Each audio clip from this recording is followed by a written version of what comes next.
last week at New Hampshire Motor Speedway. It was Tyler Fody who locked his ticket into the Final Four. Now we've got 2 more races to go to decide the next 3 spots, and we begin here at Homestead Miami Speedway, the home of many a NASCAR championship finale.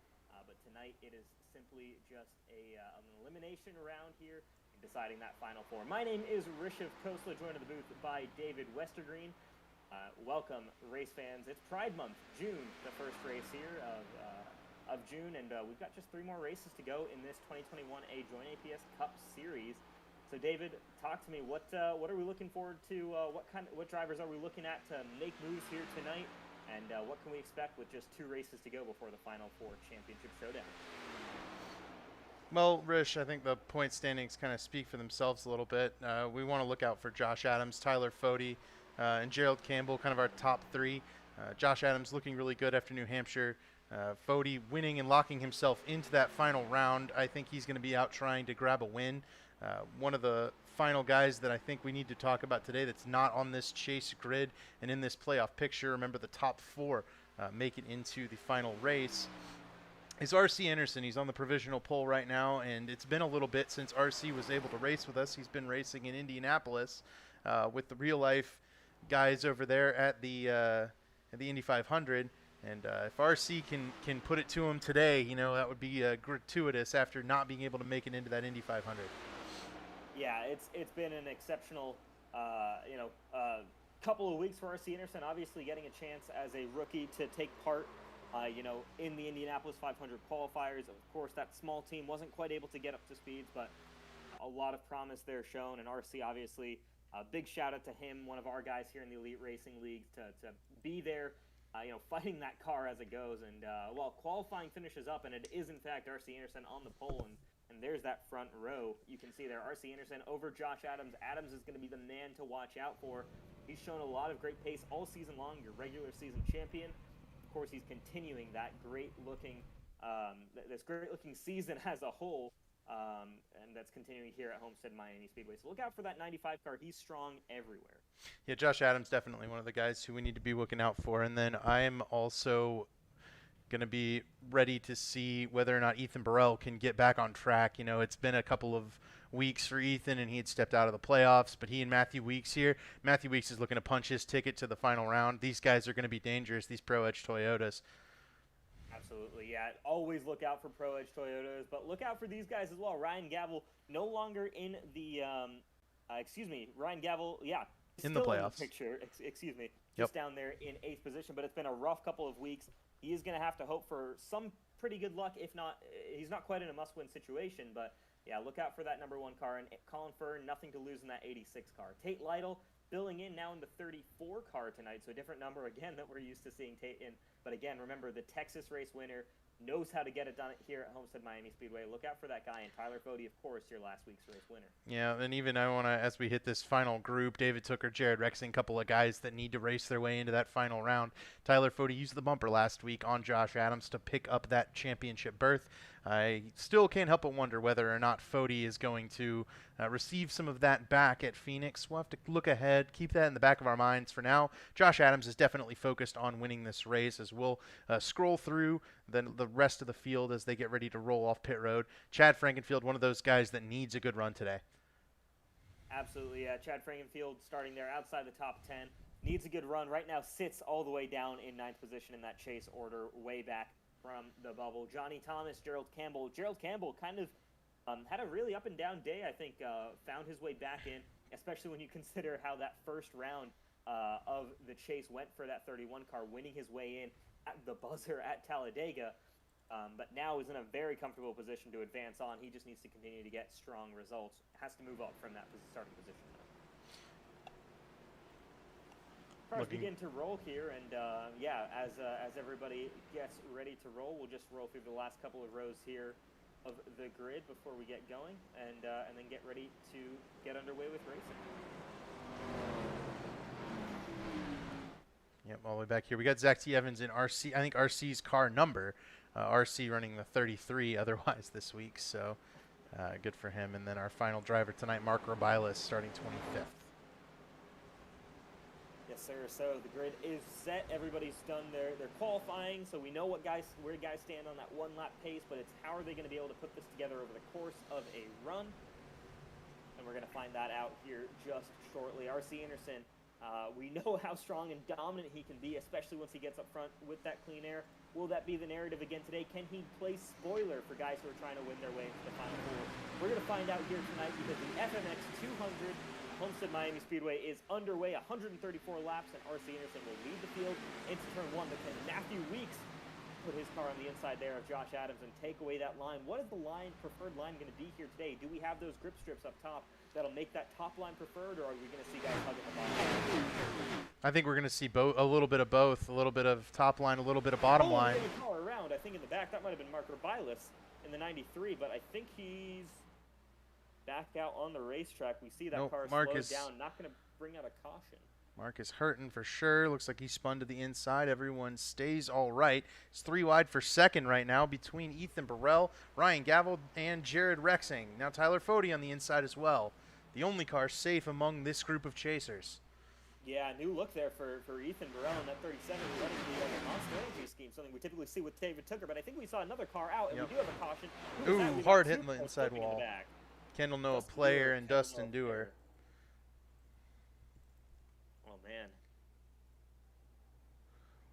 Really rough there for these two drivers. We can take a look at the iRace Online replay, see what we can find as to what caused this race, or this incident.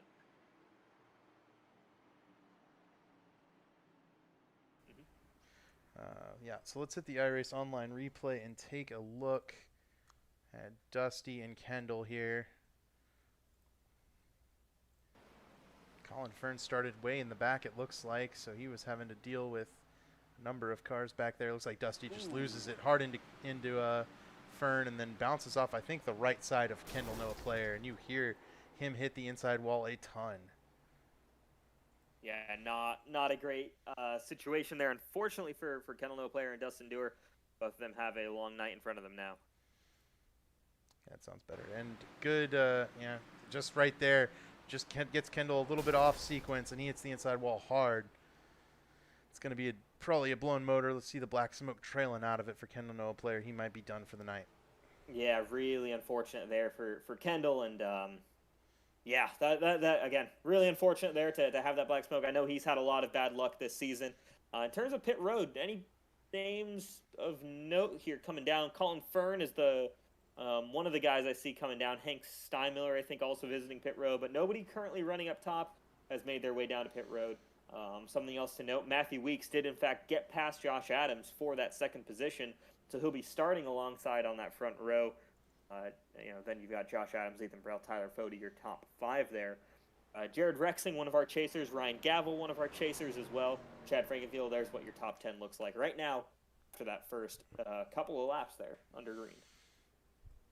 Yeah, here in the FMX 200, RC Anderson and Matthew Weeks. And RC was way out to a big lead there. And, can't help but feel like RC's coming out with a vengeance here tonight. I think he's a little bit pissed about the way Indianapolis went. It wasn't any sort of his fault or under his control. The team just didn't have enough power, didn't have enough pace to make it into the 500. And they were close. They gave it everything they had. But RC's back here with the Elite Racing League and laying down a whooping, I think. He's trying his best to lead every lap and be out in front and have that kind of gratuitous victory that he sure would like after kind of a rough month. Absolutely, yeah. After speaking with RC, I mean, he's in these races to win them. He's not necessarily, he knows that he's not putting together maybe necessarily a full championship run just with his real life commitments. But when he shows up, he is absolutely in it every single day to win these races. So, yeah, look out for this 50 car every time he shows up on the racetrack. RC Anderson, 50 car is going to be so tough to beat here today. But again, a guy I'd look at certainly would be Matthew Weeks. He loves these 1.5 mile and larger type racetracks. That 11 car always looks strong here. Yep, a couple of guys right there that are really strong.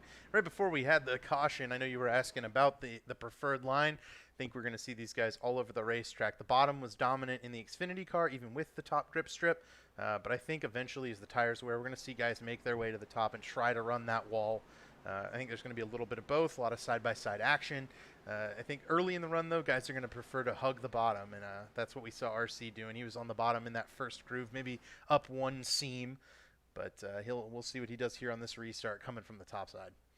Absolutely. Well, that's what we love to see, multi-groove racing. How often do you get to see that in this modern NASCAR package? So we're always a fan of that here at the Elite Racing Networks. But we're getting ready to go back to green flag racing here as we tick over to lap 6. RC Enerson brings the field back to green flag racing, and it's Ethan Burrell now with the advantage on the outside. But look out for Josh Adams. Took a look there on the inside of Matthew Weeks. Doesn't quite get there. And it's still going to be Burrell, then Weeks.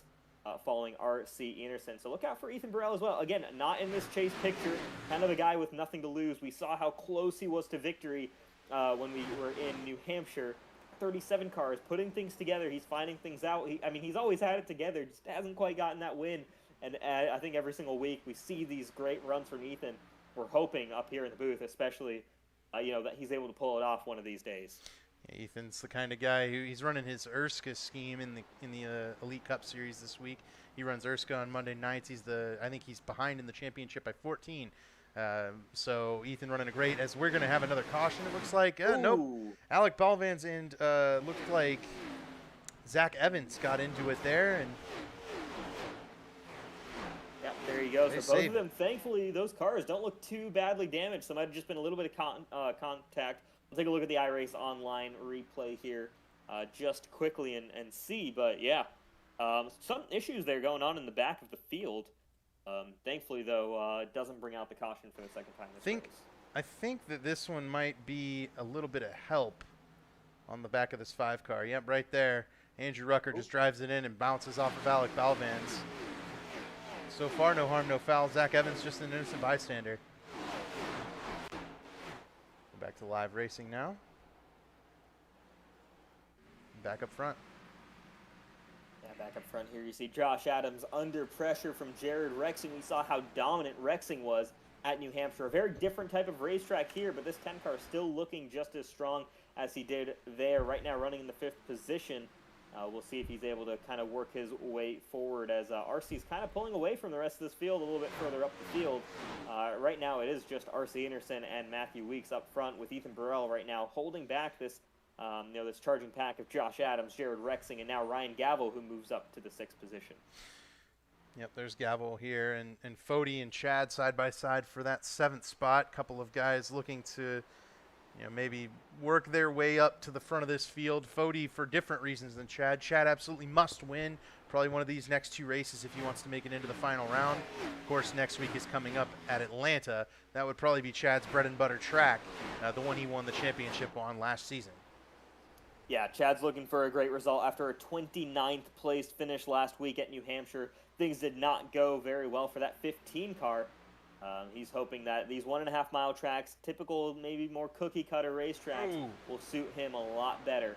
And again, like you mentioned, Atlanta, we said that in our pre-chase show. If Chad Frankenfield is in the hunt when we get to Atlanta, do not count out that 15 car. So maybe can be a little calm today, but certainly doesn't want to be putting himself in a absolutely must-win situation when we come to next week. Yeah, and it's probably going to be no matter what for Chad. He's well above 40 points out right now. I think 45 out of the lead, and then that's plus 30 to the cut line. I mean, you have to beat. We only have 33 cars in the race tonight, and I think a couple of them are already out. So Chad's really going to have mistakes by those guys in front of him if he's going to point his way in. The surefire way to do it is to do it. That's the guy right in front of him there did. Tyler Fody win a race. Yeah, for sure. That's the only way you can feel confident, that you're going to make it through to the next round, or to be, to not have heartache or any kind of heartburn, I suppose, heading into Atlanta next week, is to win your way in. And of course, Tyler Fody's already done that. He doesn't really have to stress for the next couple of weeks here until we get to the championship round. But the rest of these drivers all just trying to be that next person to bring their car across the line first, put themselves in victory lane. But of course, again, we talked about RC Enerson right now sits a second ahead of Matthew Weeks. He could certainly be the spoiler in this event. But again, long way to go, just lap 13 of 134. What does pit strategy look like here, David? I don't know if you got a chance to talk to any of the drivers out before we got this race underway. I didn't, but I can tell you this. I think it's going to be a 2-stop race. if you're not going to, if you haven't stopped already. You know, I think it's going to be a 2-stop race from here. These guys are going to have to figure out if they want to run the tires old or if they want to, short pit, and there's going to be a lot of strategy coming of that. We usually see a lot of long green flag runs in the Elite Racing League on these 1.5-mile tracks. So I think if these guys are going to get a long green flag run, which it sure looks like we're on pace for one right now, fingers crossed, of course, that these guys are going to, be looking out for pitting around lap 50 to 60. If they can go further than that, they might try to one-stop it, but I think then you'll lose so much on the tires that it won't work out for you. Yeah, absolutely. So, yeah, that's really going to be the balance. You hit that nail on the head right there is figuring out, tire wear and how that's going to last with these guys and how that's going to shift around this field. We saw at Texas just how that tire strategy played out and how guys who actually undercut were able to perform extremely well. I'm thinking back to, I think it was Homestead Miami Speedway last season. I'm actually going to go back and take a look at the results, but I think it might have been, it was an undercut strategy, I think, that won that race as well. And it was Colin Bowden that won that race, and yep. Colin Bowden won that race by being Colin Bowden. I think Ryan Letts was all over him, but, at the end of the day, Bowden's just faster, and it was really tough for anybody to do anything with him. But he's not here today. It's all about R.C. Anderson out front. This battle is for 10th, or rather ninth spot right now. It's Tate Lytle and Ryan Gavel. Tate, not a chase driver. Gavel and Tooker have those white playoff banners and white spoilers. They are involved in the chase. Josh Clark not involved in the chase. He's looking to move on up in the Virginia Tech car. Yeah, Josh Clark kind of working with his teammate potentially here. Obviously, those guys, I think if Tate Lytle, Joshua Clark might be there to maybe even act as a buffer for David Tooker over the car of Ryan Gavel, that number one car, just getting David Tooker those extra points, that extra buffer over 8th place Ryan Gavel. That makes a big difference here. Again, every single point matters so much, and you've got teammates to help you out at a track like this. You absolutely want to utilize them. Yeah, I think I'm seeing the answer to the question of what groove is going to be the better groove. We just watched Ryan Gavel go up to the top rim ride a little bit and just fall backwards. And Johnny Thomas just lost a spot to Colin Fern by using the top lane here. I just think these guys are not going to be able to use this top side.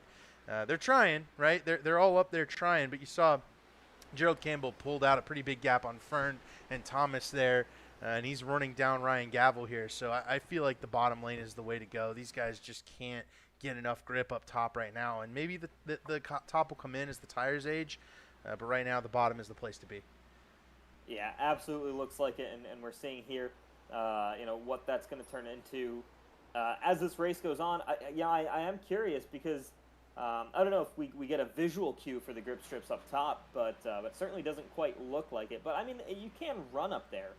It just doesn't seem to be quite as strong as that bottom lane quite yet. No, Colin Fern ran the top lane in 1 and 2. He's down on the bottom in 3 and 4. This is one of the fastest cars on the track, excluding R.C. Anderson, and Fern does have a couple of lap fresher tires than everybody else. He's coming up through the field up to 12th place now. Johnny Thomas just followed Fern right on through Ryan Gavel, and Fern and Johnny running that top line on the top side here in turn 1 seems to be working for him. They're able to pick up some ground. You saw Marcus Frucknick dive it in there on his teammate for that Lake Norman Motorsports group, and Frucknick just drove around Ryan Gavel. So Gavel's car may just not be working very well. He might have burnt the tires off already.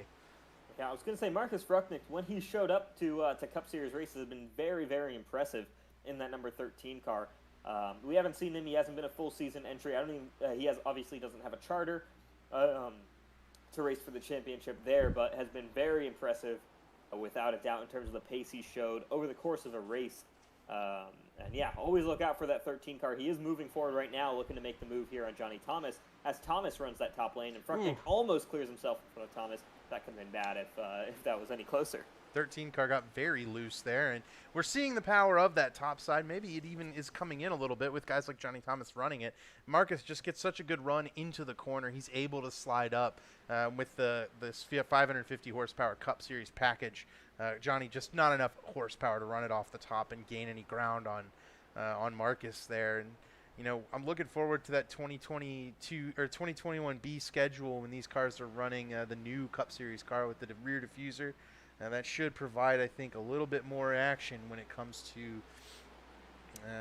the outside lane, the inside lane, and drafting up to people. Now, have you been following the Pro Invitational Series at all? Because I personally haven't, but I'm curious to see how those cars race. I have zero experience actually with the next gen car. No, I haven't particularly followed the series, mostly because they run on Wednesday, right when we're broadcasting this series. So hopefully you guys have come over from that and know exactly what we're referencing. But I know that a bunch of people have tried it and said that it's probably broken. It doesn't drive right now, and iRacing doesn't have a whole lot of data for it yet. And I think that's kind of the key. Is by the time 2021B rolls around, will we have enough data to run a car that's really quality and putting on the racing that we hope that car puts on in real life? Harrison Talon jumps up into 16th spot around Gavel. Gavel falling like a stone right here. I'm keeping it on him because this is, he's kind of the one in side-by-side battles on the track right now.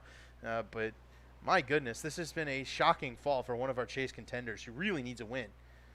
I mean, Ryan Gavel has not had a top 20 finish since Texas 3 weeks ago. I mean, that's been the state of his season recently. Obviously, Talladega, you can kind of chalk it up to it's a pretty random race, but I mean, just in general, since the chase began, just one finish inside the top 10. That was a top 5 at Mid-Ohio. We expect him to do well at those road courses, but then before that, 16th Daytona outside the top 15, outside the top 20 at Darlington. A good race at Charlotte, but then again, 15th Pocono, 15th Martin. It just hasn't come together when you look at the first 5 races of his season. 8th, 4th, 2nd, 4th, 6th. There's been just a sharp decline in this one car, and it's been kind of curious to watch the duality of this season with this number 1 car, because he was so strong at the beginning, so consistent, and it just hasn't, whether it's been luck, whether it's been putting together the results, it just hasn't come together for Ryan Gavel right now, and he looks like he's about to lose 2 more spots here. Yeah, good run for Tyler Dixon early in this race. Dixon had been kind of mulling whether he wanted to finish out the year. Looks like he came back for this race at minimum. Another beautiful car from this 54 stable. They always have something good brewing over in the Do Good group, and Dixon has been one of the strongest cars from that stable this season. Started off his season maybe on a high note there, but he and Michael Goodman here running 20th and 21st. Couple of guys who've been really consistent in that in early 20s to low teens all year long, and have put together some clean races. And I know they've struggled at times, but it's good to see them running well and up here right fighting for a top 20. Yeah, absolutely. Always great to see the Do Good guys doing well in these races. Right now, you see Dixon working his way past Gavel. Yeah, Ryan Gavel, is Tyler Dixon a lap down? Nope. Ryan there. Gavel has fallen down to 19th position. Yep, 19th. So this is 4th position. It has been a steep and quick fall for this number 1 car of Ryan Gavel. He's got to figure something out. He must be hoping and praying for a caution right now, because that one car has probably burned through those tires extremely quickly, or the balance somewhere is off. Absolutely. And speaking of some position changes, catching up on some of the stuff happening in the top 10 when we monitored Gavel's fall through the field. Ethan Burrell's car has come to life. He has gone around Josh Adams for 3rd spot, and he's chased down Matthew Weeks, his teammate, for 2nd. So 37 car seems to be piping up and getting stronger as we go, and the other one who's getting stronger is this 56 of Tate Lytle. This machine is driven up past T. David Tooker, Chad Frankenfield into 7th, and he's caught Tyler Fody. So Lytle coming to life as well. And then one more guy who's made up some spots is Gerald Campbell, up into 10th place now after bypassing Joshua Clark. Yeah, and Tate Lytle, Gerald Campbell, the only guys anywhere close to the pace that R.C. Anderson is running. We talk about the battle getting closer for 2nd place, but R.C. Anderson 3 seconds ahead of that 2nd place driver, Matthew Weeks. And you look at that last lap pace, the only guys relatively close were, like I said, Tate Lytle in the 34, and Gerald Campbell in the 31. Gerald, the only one of the chasers in that group. Yeah, you see it right there on the kind of the screen. Last lap pace, 34.6 for R.C. Anderson. And if we jump in and maybe check out Ethan Burrell's last lap pace, 34.7. And Ethan's running down 2nd place Matthew Weeks. So these guys definitely going to have to do something different to beat this R.C. Anderson machine today. That's the dominant car for sure. Without a doubt, yeah. And again, we've seen this from RC in the past. This is no surprise at all. When he shows up, every single driver should be very scared that there is going to be limited opportunity to lead the race at all. Yeah, and the thing with RC, I think that we've kind of come to expect from his races in the Elite Racing League is that RC is prone to, getting caught up in things that, some of the stuff just doesn't go his way at times. And that can give the rest of the field a glimmer of hope the rest of the way. I've seen RC lead a majority of the laps at non-road courses mainly a number of times. And he's also kind of stumbled into a few wins because he's always in the right place at the right time. And that combination is always going to be exactly what you want from a race. Either you want to be up front leading as many laps as you can and ending up with a good finish even if it's not a win, or you want to be up front where you can take advantage of other people's mistakes. And RC tends to just always be there in those positions in this league. Well, for sure. I mean, just looking at RC's 5 starts so far this season, there's 2 wins, 3 top 5s, and 2 DNFs. So that's the kind of race that you typically will see from that 50 car. He's, again, like I said, he's in these races to win them. Yeah, otherwise, I think, he's not running here for points. There's no championship that he's fighting for. So the second that opportunity goes away, count that 50 car out. But as it stands right now, 3.5 seconds, far away from second place. He's going to need, cautions to not fall his way or some pretty severe traffic issues to really stop him right now. Yeah, 3.5 second lead. That's a pretty hefty gap in a place where you've got these cars with the big spoiler slowed down. They're not making horsepower down the straightaways. The gains and the decreases are going to be minimal at best. And the amount of time RC's been able to put on this field is pretty astronomical given the limitations of this current Cup Series car. Yeah, I mean, that last lap, he was 0.2 of a second faster than second place Matthew Weeks. I think Weeks is struggling right now. You see Ethan Burrell hounding his teammate. And Ethan will certainly be cutting his teammate a bit of a break here, but at some point, they're going to have to get moving, I'm sure, because while Matthew Weeks is in that championship fight, while Ethan is not, Ethan has the faster car, and Josh Adams is lurking. Yep. Adams, though, is just taking care of his equipment, I think. Adams is the kind of guy who likes to come on strong in the second half of a race.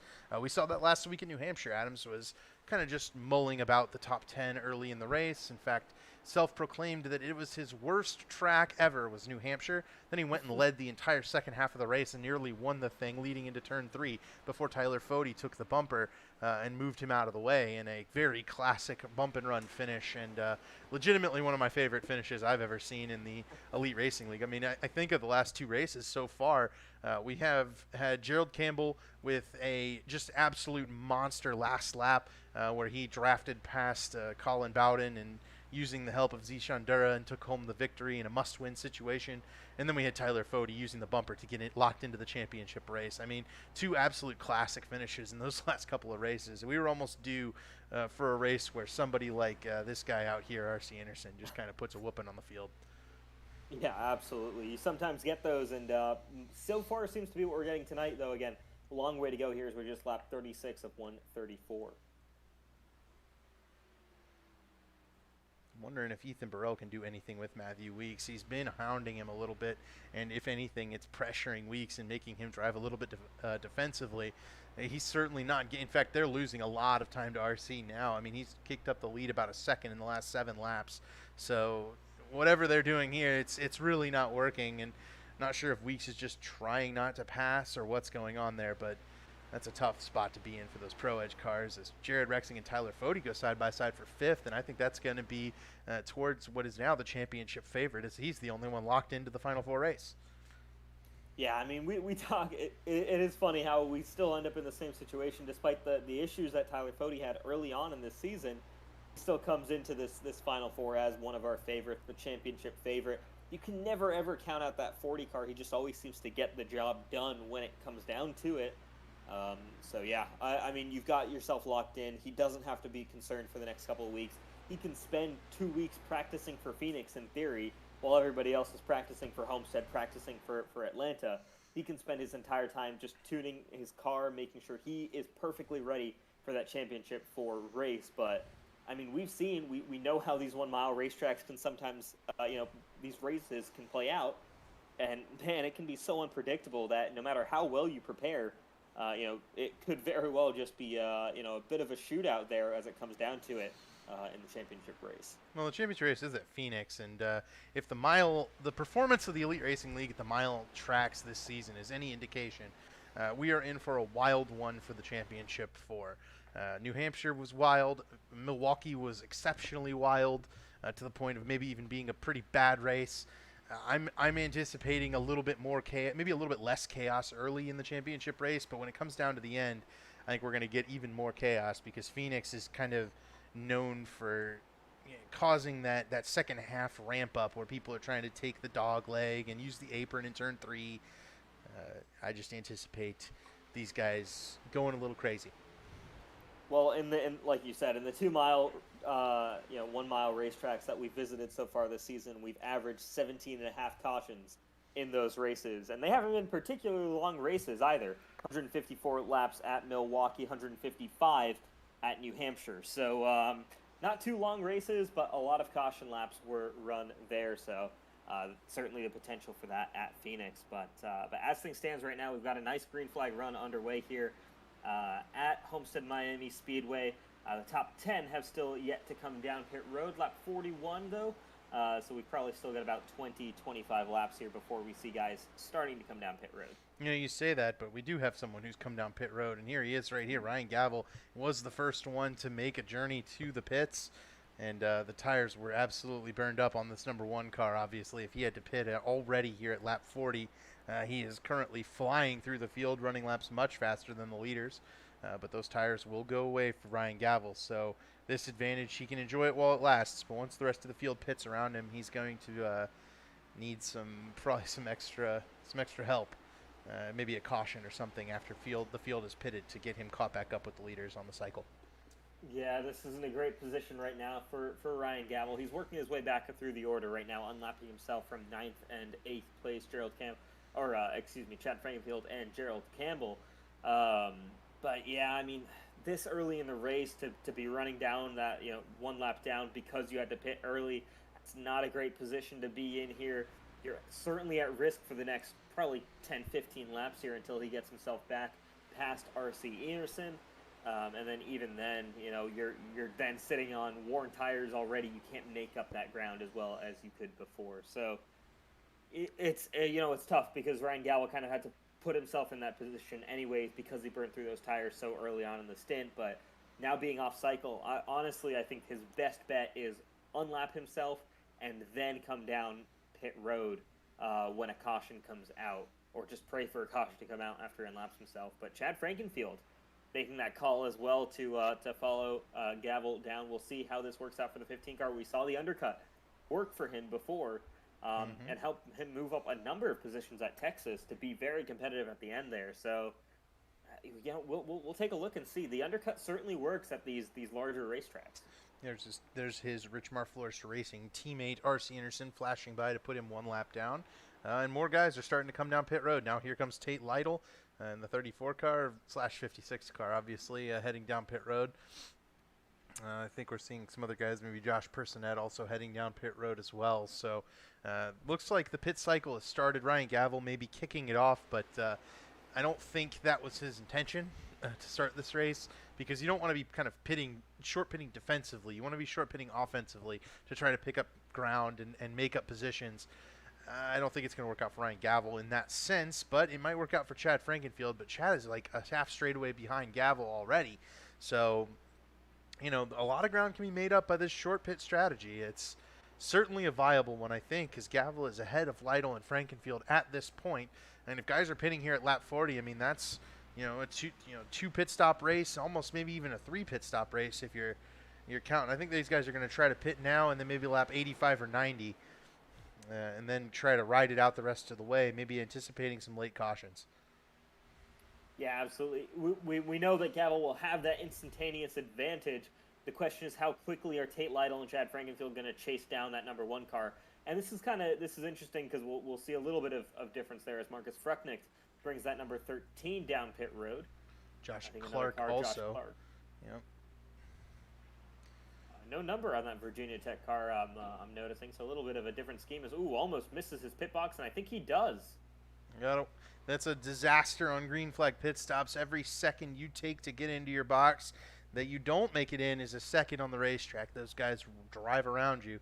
R.C. Anderson currently unworried by these cars pitting early. He's probably locked into whatever strategy he's got going, and he's going to make it happen whether or not he has any competition around him. He's got 5.33 seconds back to the battle for second place, which is the best battle on the racetrack, including Ethan Burrell and Matthew Weeks.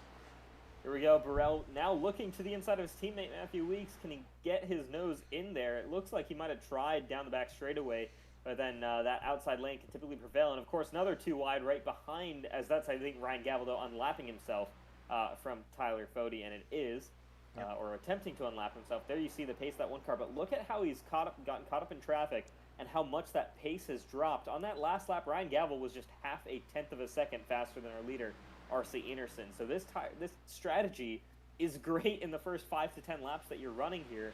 But, you know, you have traffic messing you up, slowing you down, and these tires are going to wear very quickly. Look at Tate Lytle go around 3 wide on the top there past his 2 teammates. What a move by Tate Lytle. Made that work. Ethan Burrell does complete the pass for second, and now they'll have to let Ryan Gavel through on those fresh tires.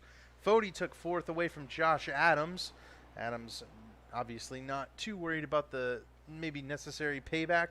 Burrell really loose there through turn 1. Yep, there you go. That might have checked up teammate Matthew Weeks. Will Tyler Fody get to them? This is a great battle we've got here for the second position. 4 cars duking it out here. Rexing is on fresh tires as well. You see him flash around. Rexing is on a lap down. Yep, Rexing is a lap down there. So he's on fresh tires, but Ethan Burrell now is Tyler Fody follows him on the top lane. Matthew Weeks hanging out there on the bottom, and I think Fody might get past Weeks here on the outside through turn 1 and 2. Yep, Fody definitely saved his tires and has worked his way back up through the field here into 3rd place. And all this is happening 6 seconds behind our race leader, R.C. Anderson. So these guys are kind of fighting it out for second place as you were. But if you short pit on RC even a little bit, I think that might be enough to catch up a good bit of that ground. Maybe 1 lap or 2 even would be enough without giving up too much pace, as Adams kind of throws a block on Frucknick. He might have just been sliding up the racetrack, maybe out of control, not trying to do that. That's our points leader right there. Certainly doesn't want to put himself in harm's way, and Adams lets Frucknick go by there. I think Matthew Weeks has hit pit road in the 11 car. There you go, Matthew Weeks. I think definitely was struggling with his tires the last couple of laps there, getting passed on the outside by Tyler Fody, and as well as a couple laps earlier, his teammate Ethan Burrell. So Weeks going for that undercut strategy. The question is, how do these guys respond? Tyler Fody is now into 2nd position, past the Pro Edge Racing Toyota of Ethan Burrell. So what can he do? Does he still have something in the tank to chase down R.C. Anderson with? This 40 car, man, you get these 1.5 mile racetracks, these long green flag runs, and he so strong. I think, you know, I'm curious to see how well he's able to slowly reel in R.C. Anderson, if at all. Because I think if anybody on this racetrack right now might be able to challenge that 33, it would be this 40 of Tyler Fody. Yeah, you're absolutely right, and I think RC's actually coming to pit road here, giving up the lead. So as Fody rolls around turn 4, if he can get to the line first, that would mean, yes, we're going to have our first lead change of the day. Tyler Fody takes it over from R.C. Anderson. Ethan Burrell is going to follow R.C. down pit road. Yeah, so there you go. That makes sense. RC responding, I think, then to the threat from Matthew Weeks coming in down pit road, and Tyler Fody right now with the mentality. And we've seen Fody play this same strategy out multiple times before. It's run until that tank is empty, until there's no more fuel for that engine to have, and that's when you bring that car down pit road. It can be risky at tracks like this. You can lose a lot of time, but man, oh man, when Tyler Fody comes off of pit road, he is going to be, without a doubt, the fastest driver on the racetrack. But don't count out the guys like Joshua Adams, Gerald Campbell, David Tooker, who've all stayed out here with Fody up in the top 4. Yeah, I think even R.C. Anderson had a plan, right? I think his plan was to come in at lap 54 or whatever it was and go from there. I don't think he's in the position where he needs to be offensive. He needs to be defensive. He's ahead by so much. Even if these guys do undercut him, they're not going to gain enough that he won't be able to gain right back. So RC being one of the first leaders to pit is certainly going to play right into his hands here. He didn't even go a lap down to Tyler Fody. After all that, he is still on the lead lap, last car on the lead lap, I believe, though if Ryan Gavel has gotten around Fody, which he has, that'll mean Gavel has made this strategy work. He is now back in the lead lap and basically gained all that track position back. He's second on the racetrack among the cars who have pit behind Enerson, though I think actually Frankenfield and Rexing and Lytle are both ahead of Enerson on the track. Yeah, that's pretty impressive if that is true. In fact, yeah, that's really incredible. Not a super slow stop there either from RC Anderson, 15.2, so maybe slightly slower, but yeah, that's just the advantage of that undercut. And Frankenfield, Rexing, Lytle all came down pit road. Rusty Capel, is Rusty Capel on the same strategy as these guys? No, Rusty had pit, I think, on that first caution. Okay. Yeah, we'll watch him So hit. Rusty Capel, yeah, okay. So he's effectively on a similar strategy to Tyler Fode right now. The likes of Hank Steinmiller, Colin Fern, who've also pitted on that first caution flag. Yep. So right now, if things cycle out as they are sitting, Tate Lytle would be your race leader. He is the first one of those cars who is pitted. He's got about a 1.3 second lead back to Jared Rexing in second place, or would be second place. It's currently 11th. Chad Frankenfield would be third. Then Marcus Fruchnicht would be fourth. And then R.C. Anderson would be fifth, though R.C. is coming quickly to go after Marcus for that would-be fourth position. Ethan Burrell back here just now hitting the start-finish line. So that strategy of staying up pretty long didn't really work for Ethan. And we'll have to see if these guys, like Tyler Fode, the current race leader, if they are going to be able to make up ground like those guys did, like Lytle, Frankenfield, Rexing, Anderson. I mean, they're going to have to come from really far back, having stayed out to 60 laps. Yeah, well, I'd look out for R.C. Anderson because on that last lap, he was a second, count that, a full second faster than Tate Lytle, your effective race leader right now. This 33 car is flying. It says 50 on the screen, shows 33 on timing and scoring. Always love to have that with those custom numbers. But yeah, R.C. Anderson absolutely flying right now, 33.1 on that most recent lap. The lap before that was a 32.9. Meanwhile, Tate Lytle has been up in the 33.9s. Jared Rexing, 33.9. Chad Frankenfield, 33.9. R.C. Anderson, an entire second up on those guys. And just RC's just so fast through the center of the corner. Here he is on his teammate Chad Frankenfield. And I mean, just watching RC carve through the field is a pleasure right now. I mean, this guy, he looks like he's driving angry, you know what I mean? Like, just taking out his vengeance and his will on this field. Running where he wants to, as fast as he wants to, not holding back at all. Absolutely, yeah, and that's one of the fun parts about these types of races. Is you can have strategies like this, and I know I've done it before where you're maybe not necessarily fighting for position in my particular case, but you put on those fresh sets of tires and you just have a great time carving through the field, knowing you're a second a lap faster than everybody else on those worn tires. And right now, RC obviously challenging for the race lead right now, and that's working out for him. He's got that huge amount of pace. Again, operating about, right now, 0.8 of a second faster than Tate Lytle on that last lap. This is just really, really impressive to see from R.C. Anderson as he passes Colin Fern, who's just come down pit road. I just don't know if staying out's going to be the play, but it's the play that those guys are going to make, right? We know Tyler Fode, Hank Steinmiller, Josh Adams, Gerald Campbell. They've run this strategy a number of times this season. They're going to make that call. Adams now coming down pit road, so the points leader hits pit road. I don't know if he made the commitment cone. I hope that that's not a penalty for Joshua Adams, but Adams is going to fall way far down behind R.C. Anderson. I mean, Adams on pit road right now. Anderson flashing by him. That's for position. So Adams, in effect, going to be at least 3/4 of a lap down to R.C. Anderson.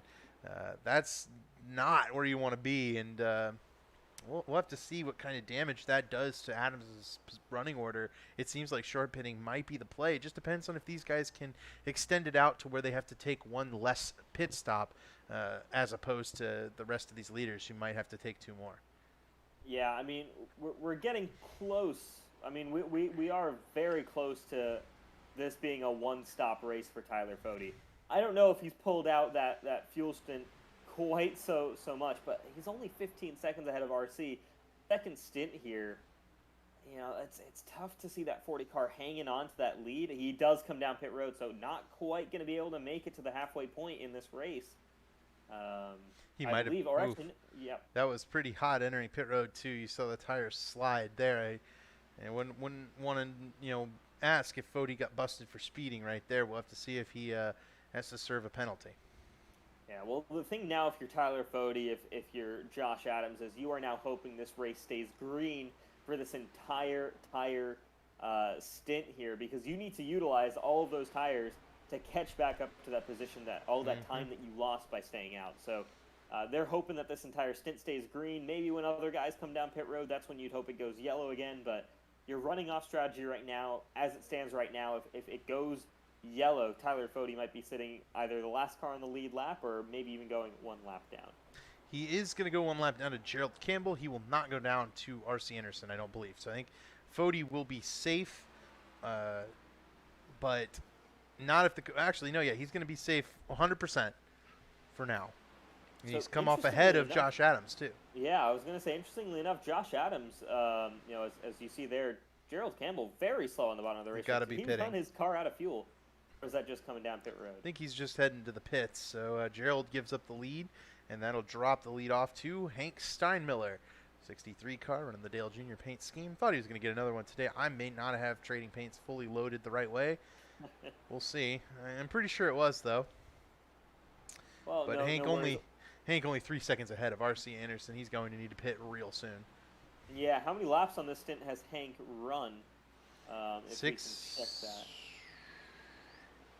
62. 62. Yep. So Hank's been on those tires for a long time, and you can certainly see the difference in pace. Look at David Tooker go by, but Hank Steinmiller on pit road. So there you go. And he gives up the lead to R.C. Anderson. The gap from Anderson back to Lytle is just 2.3 seconds. So all in all, a gain for Tate Lytle, Jared Rexing, and Marcus Fruchnicht especially. Those guys jump up into the top 5. The guys who had been in the top 5 now outside the top 10, and will try to climb back in. You know, Ethan Burrell now back to 6th place. Matthew Weeks back to 7th. You know, it's these short pit cars that are the ones that are up front, and really, as far as I can tell, not going to have any problems staying there. You know, the tires are worn, but everybody's tires are worn at this point. Yeah, no major advantage here throughout this field. Trying to look through this order, and yeah, you're not really seeing anybody who's, significantly faster. I mean, you look at Tyler Fode, you look at Josh Adams, 33.4 that last time around. So yeah, they're about a second faster than Jared Rexing, but they're also sitting 20 seconds back from Jared Rexing. Yep. So this is going to be interesting to see how this plays out. And the tire that gap will fall back, I think, and it's going to be tough, you know. And we'll watch Fode's progress a little bit here, see if he's maybe eating into some of these cars around him, but. You know, I don't know. I'm looking at the gap all the way back from Fode to Anderson. It's 24 seconds that Fode has lost, and I don't think he's going to make that up. And it just comes down to whether or not Fode's going to have to make that extra stop, that third stop for gas, or that second stop rather for gas. You know, it's anytime if you can avoid spending that extra time on pit road. You should, but I just wonder if Fode and Hank Steinmiller didn't run them almost dry at 62, 63 laps there. Oh, yeah, you know, unfortunately, if that's the case, then they can't get there. That's not quite going to be enough. Yeah, that's not going to be enough to get all the way to the end. So they might need a caution. Even then, I don't know if anything will be enough to catch R.C. Anderson unless these guys save enough fuel, in which case you have to still go fast enough to keep R.C. behind you with his fresh tires on his two-stop strategy. Yeah, it's a tall order to do this race on one stop right now for Tyler Fode and Hank Steinmiller, who are the best position drivers to do this race in a single stop. But, I mean, as things stand right now, first of all, it's going to take a lot to beat R.C. Anderson, and really any shakeup in this field is going to require, some kind of caution coming out during the, once that pit cycle begins once again. So I think it was Matthew Weeks who kicked it off last time. Or excuse me, no, it wasn't. It was Ryan Gabel who kicked it off last time. Yep. But yeah, we'll kind of see how this pans out. Gabel at 16th. Looks like Steinmiller might have sped on pit road as is 2 laps down now after pit stops. So a difficult break for Hank Steinmiller, but he'll have as much of the race as he can to get it all back. Just a frustrating turn of events there for Hank. I think he's going to unlap himself here, so Hank will need a caution to get back in this one. He's going around. I believe this is the battle for 4th between Jared Rexing and Marcus Fruchnicht. Yeah, it's been interesting for Hank Steinmiller. I mean, he was so on before the chase got started and didn't quite get things rolling in that first round. is now out, and right now just kind of struggling to keep that season together. Obviously not going for a championship anymore, but you know, that 63 car, when he gets things put together, can be such a strong race car. Saw just how well he was able to compete, you know, when we got to a place like Darlington where that car actually started working for him, and he didn't have any bad luck or anything like that, leading 192 laps. But since then, there really hasn't been much at all, or if at anything at all, to write home about for that 63 car. Yep, almost went Charlotte as well, so a couple of races there where we really thought he was going to step it up, and if he could get to this round of the chase, he would be one of the stronger cars. But as it stands, not the best race so far for Hank Steinmiller. We move towards this battle, which is third, fourth, and now fifth. Ethan Burrell has gotten a hold of these two drivers. He has, I believe, 10-lap fresher tires. It might even be more than that. 8-lap fresher tires than than Marcus Fricknick and Jared Rexing. So Burrell showing kind of that power that he does still have. He's just 7 seconds off the lead of RC Anderson, and he's not closing. Remember, he came to pit road the same lap RC did.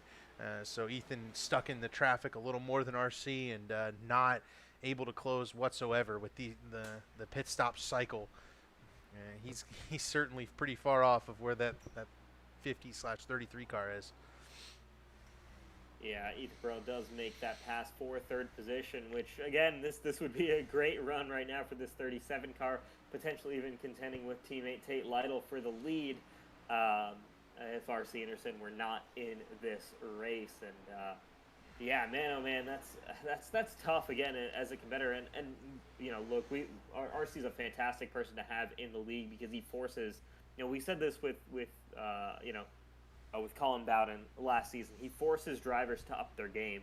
And RC Anderson has really taken over that role in terms of, you know, I mean, you look back to last season, he was so fast over the course of one lap, but struggled to keep his tires underneath him. There was always a race kind of there in terms of, okay, if you can outlast RC, you can beat him. But right now, he's figured out tires. He's obviously got the pace nailed down completely. He has quite a bit of extra stuff maybe underneath as well, kind of fueling him forward this race so far. And yeah, right now, this forces other drivers to kind of sit back after this race or after any race where RC beats them and say, man, I got to change something up. I got to try something different. We got to do something to beat this car because RC Anderson, when he shows up, is so strong. Oh, yeah. This 50 car has been on rails since the race started. He's pulled out 6 seconds over Tate Lytle. The only car that's catching him running faster than him right now is Tyler Fody by my count. Fody now has chopped from that lead from 24 seconds to 17 seconds, but Fody's still back in 8th place after staying out as long as he did. And at this point, Fody's kind of in the water a little bit. He's got 12-lap fresher tires, but the lap time is only a couple of tenths faster. I think half a tenth faster than, or half a second faster than Tyler Fody, or than RC Anderson rather. So Fody's going to have to, I think, save enough gas to make it to the end here. You know, that's pretty much the only way he's going to be able to do this, and that's going to be a really tall task, I think. Yeah, it's going to be really difficult for Tyler Fody to do right now, especially 33.9. That doesn't look too much like it's much fuel. There's much fuel saving going on in that 40 car. He's got to be hoping for a caution to come out, maybe late in this race, that kind of propels him and Josh Adams to the front of this race. But as things stand right now, yeah, you're right. I mean, if this race goes green to the end, Tyler Fody's best shot at winning this race is staying out and saving fuel. Now, the one advantage for Tyler Fody is that he can do that. He can make a mistake if that is indeed in the cards. You know, he can do it. He can make that mistake. He can make that call. He will not lose any ground in the points because he's already locked into that final race. If Josh Adams were to try that behind him and then, you know, have to pit late and go back to 15th or 20th or whatever, I mean, that would be a huge loss for Josh Adams. Adams almost has to play it safe here, get as many points as he can and move on to the next race. But, you know, it's tough. It's tempting because you think, well, maybe I can make it work. Maybe, you know, we have more gas than we think. I don't know. It's certainly an issue and something to think about as these guys continue on. I want to talk real briefly about Zishan Dura after that Talladega race. He is running 23rd right now, one lap down, but had been up in the top 10 on the long green flag run. I showed him on that earlier kind of clip there. And hey, props to Zishan. He comes out every week. He does a great job. And that run at Talladega was something special. So, I'm looking out for this 01 car, trying to see if he's making any progress. And so far, I mean, he's run a clean race today, done a good job. He's on his own pit strategy, doing what he can. And I think he's actually going to end up getting a spot here pretty soon because Ryan Gavel has fallen all the way to 1 lap down. This 1 car is still struggling. The only chaser right now to be off the lead lap. So a difficult day for Ryan Gavel as you see Tyler Fode come flashing around him here. Yeah, Ryan Gavel needs to put something together here tonight. We know these kind of 1.5 mile racetracks were a bit of his kryptonite last season, and he talked about it, but it seemed like he kind of had that back put together when we got rolling this year, and it looked like that 1 car where he might have been a road course specialist last year. It looked like he had it together at all the racetracks this year. What is happening with this 1 car? This is not the season that he's had. I mean, he was challenging for a regular season championship, and it's kind of fallen apart since then. I would say let's go through the field, but let's hit the chasers and kind of cover how their day is going. The top running chaser right now is Jared Rexing in 5th place. It is not a playoff driver type of race. These guys, the top 4 is Anderson, Lytle, Burrell, and Frucknicht. Rexing, the top running playoff driver so far, and if there's anybody who can sneak in and steal a win away, it's Jared Rexing. He is, as good as they come when it comes to this kind of thing. And Rexing has been, as pretty solid today. Hasn't driven a spectacular race, but he's kept it clean and he's in position if anything happens up front. Yeah, Jared has been extremely impressive. We'll go to the next chaser, and that's Chad Frankenfield right now. Sits the furthest below the cut line heading into the race. He needed a strong result here to kind of help vault him into position for Atlanta to work out, and he's doing just that right now. Right now runs P6, but second of the chasers, and then Matthew Weeks. Matthew Weeks had started up near the front of the field, I think starting in P3, but running 7th. The tire strategy, kind of tire saving, hasn't particularly worked out for Weeks, and R.C. Anderson kind of blew his doors off on that first run. So Weeks going to need to kind of come back to it. He's in good position when it comes to the points. He's just got to make up a little bit of ground right now, but Weeks, I think, is going to need a good run at Atlanta, and that's one place he can absolutely get it as he comes up on Chad Frankenfield for 6th place. Right behind this battle is Tyler Fode. What is there to say? I mean, he's already locked in. He's going to be fine, but he's coming. He's only 14 seconds behind race leader R.C. Anderson.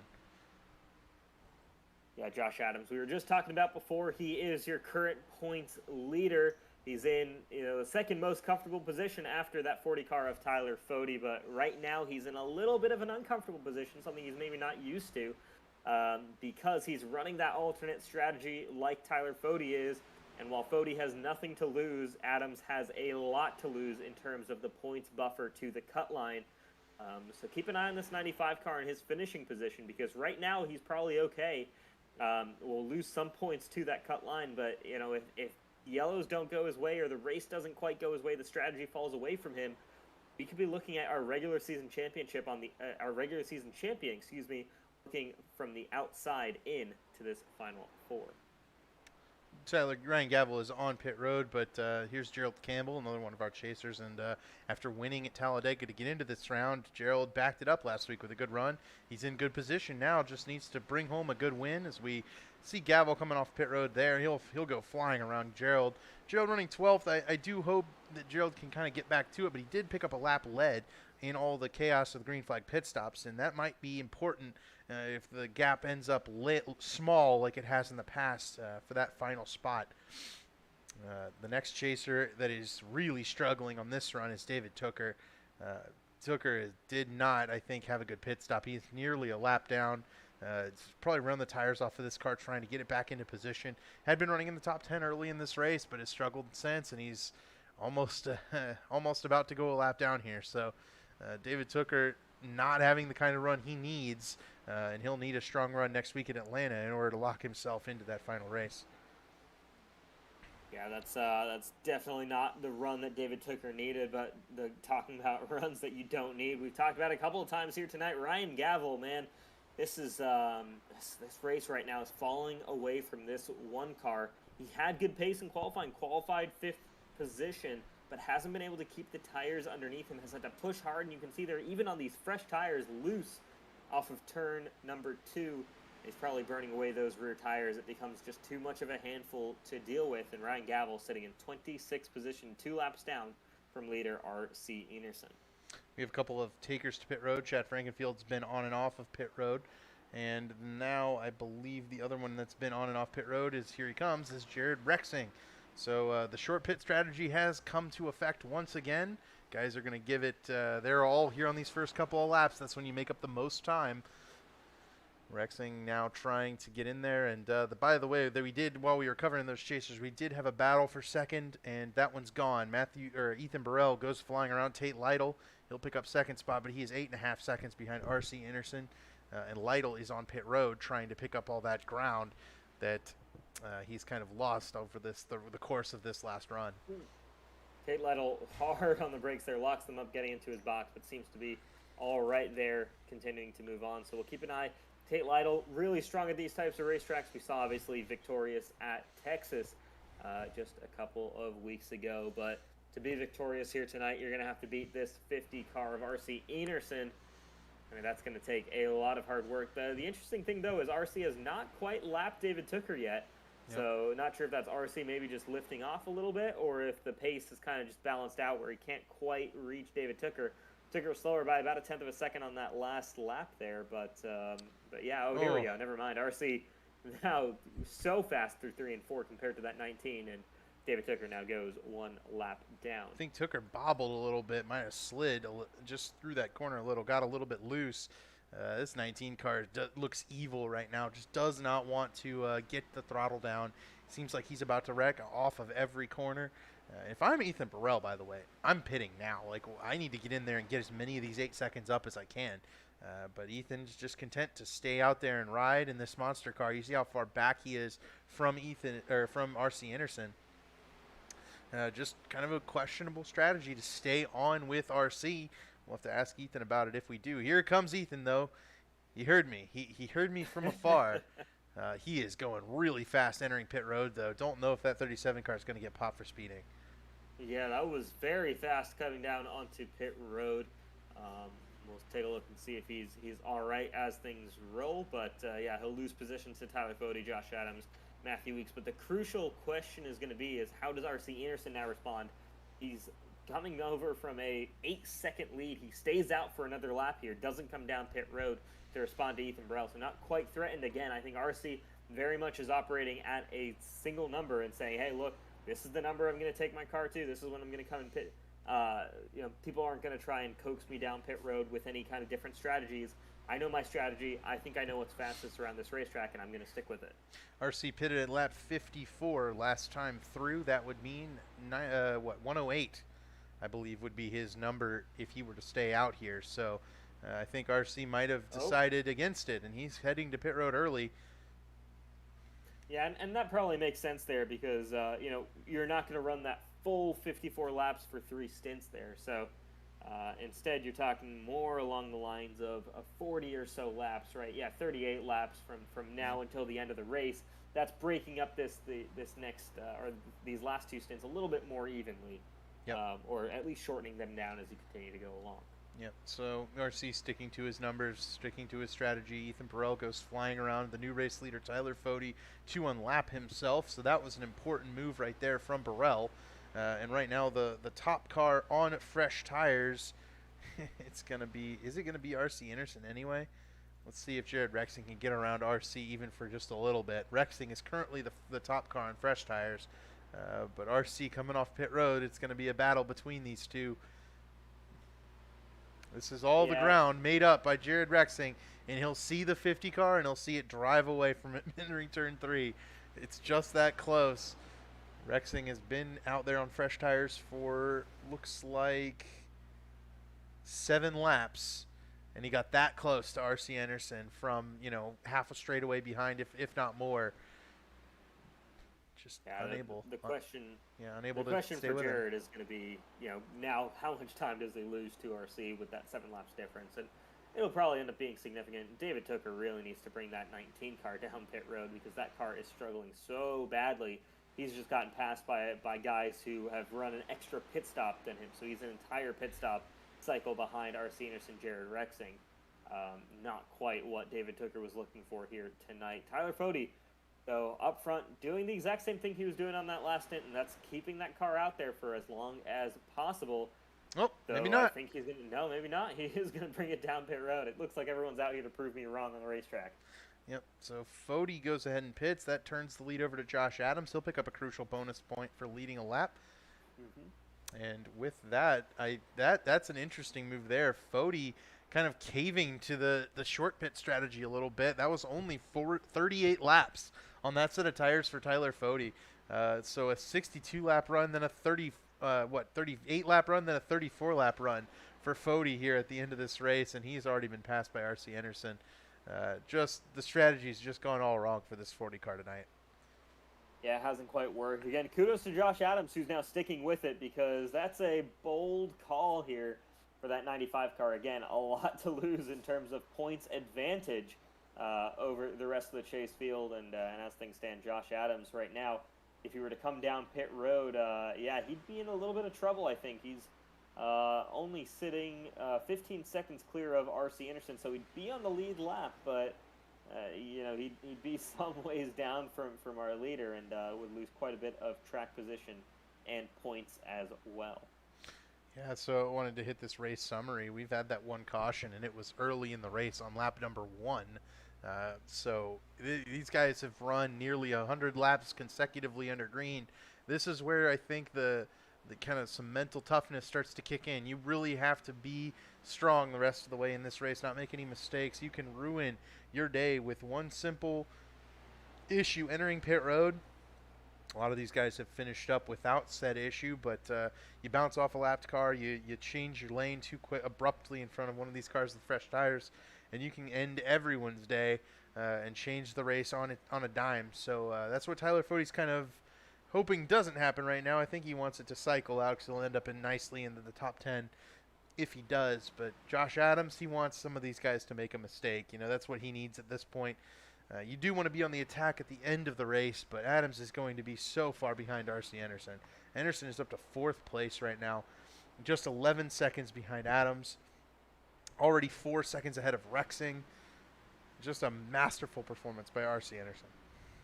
Yeah, very impressive run by R.C. Anderson. And, well, normally in a race like this, we'd have a caution period to get a chance to turn over to our sponsors, but we haven't quite had that yet. And may not have that until the end, so we should probably get those out of the way, and we'll start with C2 Freight Resources. They offer complete freight management services, and they're ready to meet your needs today as well as your changing needs in the future. With thousands of qualified carriers in their database, they're capable of handling shipping for every type of good, from perishable foods to office equipment. Whatever you need to ship, they have access to the necessary equipment to help you move. Check out their EDI services as well. EDI stands for Electronic Data Interchange, which allows shippers to keep close electronic tabs on their shipments throughout the entire freight movement process. For more information, please contact C2 Freight. Yeah, hit Jeff Green, the C2 Freight car. He's exiting pit road right now. Having a pretty good run, but kind of the back end of the top 20 when things cycle out. And Jeff, maybe not the year he's particularly wanted, but we do appreciate him and C2 Freight for coming on board every race and you know, providing the sponsorship and the funds and the support that this league has been able to be blessed by throughout the season. 100% with C2 Freight as one of the premier sponsors of the Elite Racing Leagues and Network. We've also got Richmar Florist, who've been serving the Lehigh Valley and beyond since 1955. Richmar Florist has grown into one of the most recognizable floral names in the racing world. They offer delivery around the corner or around the world with simple and easy to use website. www.richmarflorist.com offers selections for any of life's special occasions. Richmar Florist is proud partners with Pocono Raceway, Dover International Speedway, as well as drivers all across the 3 series of NASCAR. Support the family-owned company who supports your favorite sport virtually and at the track. Call and order online today, richmarflorist.com. Yep, Richmar Florist sponsors the team also for Chad Frankenfield and R.C. Anderson. And That team has had some dominant cars today, and next week with Atlanta looming, I do think ahead to how the playoffs are going to be impacted with Chad Frankenfield having put such a smoking on the field last time. Now, if we recall, and it's nice that Jeff Green's right here to be next to, and Tyler Fode's right behind him. So interestingly enough, Tyler Fode keeps on reminding us that Atlanta, he and Ryan Lutz and Ethan Burrell and Jeff Green all got tangled up on lap number 6, and that kind of took out the contest for the win. Ethan hung with Chad a little bit, but it was pretty much ultimately just Chad, and all the cars that were kind of close enough to him to be able to contend with him fell by the wayside just so early on in that race. Fode keeps telling us, I want to get another shot at Chad at Atlanta. I really want to take him, see if we've got anything for him, because his car was damaged early in the race, and he had to pull with that kind of long run strategy that he's pulled out today, and it just didn't work out for him. That car was definitely hurting, and so Fode very eager to get back to Atlanta next week. Chad to defend his title and to run at a track he knows very well and runs very well at, but Fode to prove that he can do it just as well as Chad can in Atlanta, as he goes flashing by him right here, of course. Yeah, you do bring up a great point. We didn't really have, I guess, a very, open championship fight there when we got down to it because of that incident. Chad Frankenfield, of course, still went on to win that championship. But, yeah, certainly Tyler Fode would like that redemption. Same thing with Ethan Burrell. Tyler Fode, the only one challenging Chad for the championship or to take away that championship crown from Frankenfield, but Ethan Burrell, I'm sure, would love to have a victory this season. It's been a little while for that 37 car. Is it time to question Josh Adams' strategy yet here? He's lost the lead now to RC Anderson, and Adams, man, I don't know what to say. It's tough to win to get in through the points if you're ending up, he only has 24 laps to continue fighting back once he does hit pit road. I don't believe he's going to be able to get to the end of this race on this tank of fuel. If he is, more props to Josh, but 24 laps on top of he's run 48 already. It's going to be 72 laps, I think. So it's going to be tough for Josh Adams. I don't know if he can do it. It's going to be very difficult. Here he comes down pit road now. Down pit road. There you go. So Josh Adams making that call. He doesn't have much more to give there. Brings that car down pit road, and now is just probably just hoping and praying that we don't get a caution coming out while he's a lap down, and hoping that this advantage that he currently is going to have on tires is enough to kind of vault him up a number of positions to still have a reasonable points buffer by the end of the night. The only two that are in this position are Gerald Campbell and Adams himself. So a couple of our chasers pulling out a strategy that just feels really dangerous and not at all conservative. And these guys are kind of going for it. I love it, but man, they're just Homestead just seems to breed green flag racing, especially in this league. But in every league, it's very much a driver's racetrack. You have to fight against the track more so than the cars around you, and with that comes a much more track first approach, race first approach, pit stops, long green flag runs, anticipating this stuff. And Gerald Campbell and Josh Adams, who has come out of pit road just in front of Gerald in 14th position, may or may not have really hurt themselves and hurt their chances to come out of this one with a good finish. We'll see how many spots Adams can pick up. I think he'll get back into the top 10, given the gaps that I'm seeing in front of him here. It looks like he's maybe not. He's about 10 seconds. He's 3 seconds behind Harrison Talon, but about 10 more seconds up to David Tooker. So he's got a lot of ground to make up. Yeah, the biggest saving grace, I suppose, for Josh Adams right now is the fact that top 4, none of those drivers are chasers going for that championship, so none of them can take those points away from him necessarily. They're taking away points from all of the chasers, so that doesn't necessarily change there. Yep, RC Anderson has put on a clinic today. Tate Lytle running second as Adams goes flying around on the outside. On those fresh tires, Tate is 8.5 seconds behind R.C. Anderson. Remember when he and Jared Rexing were close enough to sniff R.C. Anderson's back bumper when he came off pit road? Well, that gap has opened up massively. Then in third place, Marcus Frknix has had a marvelous day. That first pit stop really vaulted him up in the running order, and it seems like short pitting is just the way to go. If you can get that short pit and then get those early fast laps in and make up that ground early on in those runs, I mean, you just gain so much time. Marcus Sterknick able to jump from pretty deep in the field in terms of starting position. Started 26th, and he's up to 3rd. Just a great day. Yeah, really strong drive by Marcus Sterknick to get himself up to the top 3 here. Not too sure. I'll have to dig back through his results this season and kind of see where he's been standing and how he's performed. We've talked about him a number of times. Not too sure if the results have followed with that 13 car. Let's take a look here. Yeah, so far his best finish, 2nd place at the SMRI night race earlier this season at Bristol Motor Speedway. But when he has run, he's had exceptional results. 4th place, a 5th place, a 2nd, and a 6th, as well as 2 DNFs though at the at Auto Club and Daytona before the chase. It's tough for Marcus when it came to New Hampshire, nearly had that race won, and just one caution where Ryan Lutz was out in front of him, and that was the difference in the race. Marcus could just never get back around Ryan Lutz. Also, shout out to Ethan Burrell here too. He has run really strong all race, and just trying to get back into the podium here. But Ethan, I feel like, has maybe given away some time on pit road and with his pit strategy. Yeah, Ethan's certainly given away a little bit.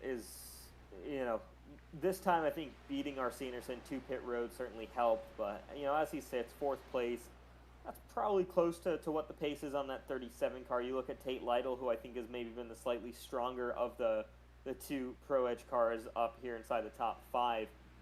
Though, I mean, Tate's certainly under attack right now from Marcus, and even then, Ethan Burrell not too far behind his teammate. So, both these guys running really, really well for the Pro Edge Racing squad. Surprisingly enough, the 2 best Pro Edge Racing Toyotas are the 2 that aren't in the chase right now. Instead, David Tooker and Matthew Weeks, the 2 chasers, sitting Tooker in 11th, Matthew Weeks in 9th. Yep, tough one for Marcus and Tate and all these guys to be running just kind of so far behind. The race leader, R.C. Anderson, he has lapped all the way up to 11th place. David Tooker is the last car on the lead lap. You just mentioned him. Josh Clark right in front of him there. He's running 10th. He's having a good day. The Pro Edge guys have 4 cars in the top 11. It's just not where you want those cars, obviously enough, because none of them are up near the top spot where R.C. Anderson has a 10-second stranglehold on the lead right now. One of the things I want to kind of watch out for here as we close in on 10 laps to go in this race is, can Josh Adams make it into the top 10? He is 12th right now and is hunting David Tooker and Josh Clark, who are about 3 seconds in front of him here on the racetrack. And here goes Adams to unlap himself around Anderson. So good run for Adams off of those questionable late race strategy on the pit call. He doesn't have enough time to get all the way back around to RC, but he is picking up time on him. It's just me, or has David Tooker not come down pit road again since the halfway point in this race? Oh, man. You can see it there. He's still slow. He's still losing time. Just a tough race for Tooker. A little bit, kind of like we said, questionable calls on those pit stop timings. Right? Why hasn't he come down and get tires? I guess it's just because he's out of sequence after losing so much time on that middle run. He didn't want to come down pit road, and we'll see. Maybe he can make it all the way to the end. Yeah, that'd be interesting to see. He's clearly off the pace here right now. You saw as R.C. Anderson went by about a second and a half faster. Meanwhile, Josh Adams about half a second faster than race leader R.C. Actually, that last lap over a second faster. So, 95 car has some pace. He moves his way into the top 10 past Josh Clark. And now he starts getting to his chase competitors. Next car on the track is Matthew Weeks, but 7 seconds up the road and just over 10 laps to get that job done. Gerald Campbell just never pitted, guy. He just completely decided not to pit yet, and 56 laps on these tires. Josh Adams is only about 10 seconds down the road, and he would have pitted at this time that Gerald probably could have. So the question is, does Josh catch Gerald? I think that's your biggest race on the track right now, because Gerald and Josh running kind of that same strategy, and Josh choosing to pit, Gerald choosing to stay out. How does it work? How does it work out for these guys? I'm very curious to see. We only have 10 laps to go now, and Josh Adams has been eating into these leads. He is very, very fast right now, probably the fastest car on the track. Most of the running order kind of set around that, though. I mean, a lot of guys, a lot of space between a lot of these cars. I think the only car with really enough pace to get up and challenge someone else right now through the top group is probably we this have one. a caution. Oh, just kidding. Caution on the racetrack. Who do we have slow? Is that Ryan Gavel? No, he's come down pit road. He is. He has damage on the rear quarter panel of that machine. I think it is Ryan Gavel. Interesting. Let's man. head to the iRace Online replay and see what happened there. That shakes a lot of things up here because I don't think it'll take us to it is overtime Ryan Gavel. quite yet, but it certainly shakes things up in the running order. Yeah, wow. Look at this. Gavel bounces it off the go. fence once, twice, sideways. That's enough to bring out the caution, and Gavel just brings it straight down pit road. But oh man, for a playoff driver to have that kind of a moment and lose it out, and now it's a I don't think that changes the way this race is going to finish. Everybody's going to stay out, obviously, or come in and get tires, obviously. There's only 11 cars in the lead lap. Harrison Talon will get the free pass and be the 12th car in the lead lap. That means David Tooker is trapped one lap down to the race leaders.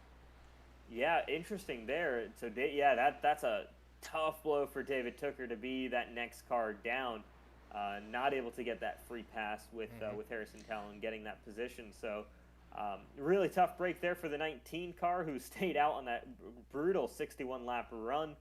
Gerald Campbell, though, certainly one of your big winners, I think, out of this. He stayed out, still in the top 7, and now is going to have fresh tires to compete with everybody else with. But, yeah, here we go. The entire field, expect them to come down pit road. Fresh tires. Let's have a nice little, probably, what are we looking at? Maybe 6 or 7 lap shootout by the time we get to it. Yep, trying to check and make sure everybody comes down pit road. I was wondering if this car right here would come down pit road. Josh Adams, but he's definitely bringing it down. He only has 2 spots to lose on pit road, so Adams brings it down as well, and we'll see if everyone makes it through. I imagine R.C. Anderson's still in a prime position to win this race. He's been so much faster than everybody else. I guess the question is maybe someone else take 2 tires, somebody try something to get up there with him, but nope.